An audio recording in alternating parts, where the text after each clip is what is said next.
Hi, everybody. This is Michael Dombrowski. I am going to share a little bit about Flippity.net, which is the web resource that I explored this week for Activity 2.2. And this is a site that is created by a teacher, and it has a lot of spreadsheet-based review activities. And at first it's a little overwhelming. There's a lot of different stuff here.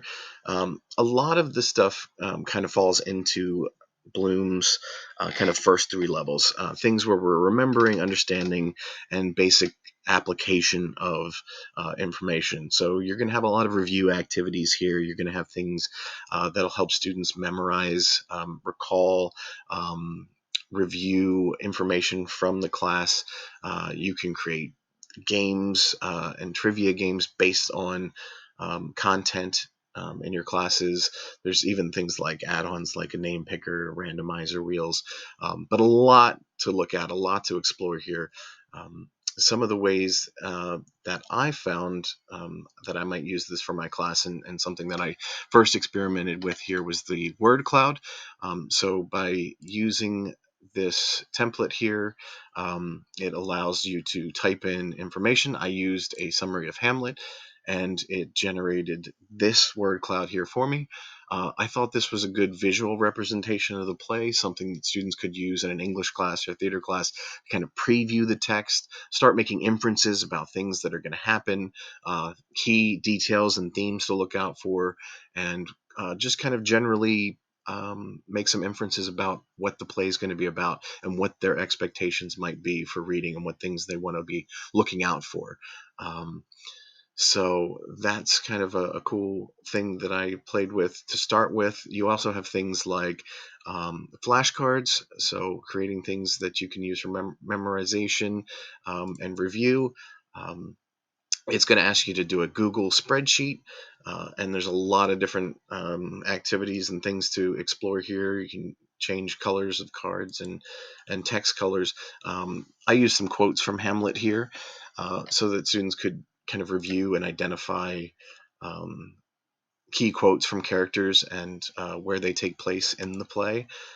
So you can kind of click through those and they can review that. One of the other nice things after setting up this whole spreadsheet, this has like an added bonus because it also generates a list for you of all of the work that you've done and put together, matching activities where you can, students can click on a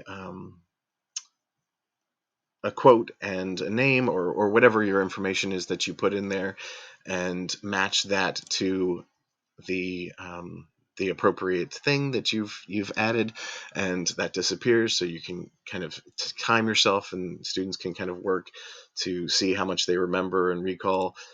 There's practice where you can actually type in the answers, and there's even a printable quiz that's generated here that you can print out, and all of the activities that they've reviewed, all of the vocabulary or quotes or whatever have you, they've reviewed. You can create a quiz that they'll be using. So something interesting there.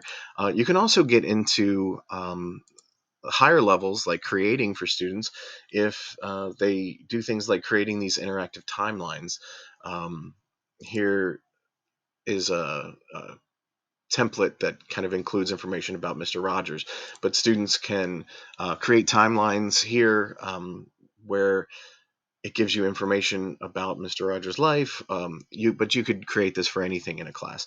And students could include videos, they could include links and resources, maybe research projects where they've discovered something, and they can lay all that information out as a presentation here that's interactive and shareable. So yeah, there's a lot of stuff to explore here. I think it's a great resource for people to check out, and hopefully you will be able to use some of these things in your classroom.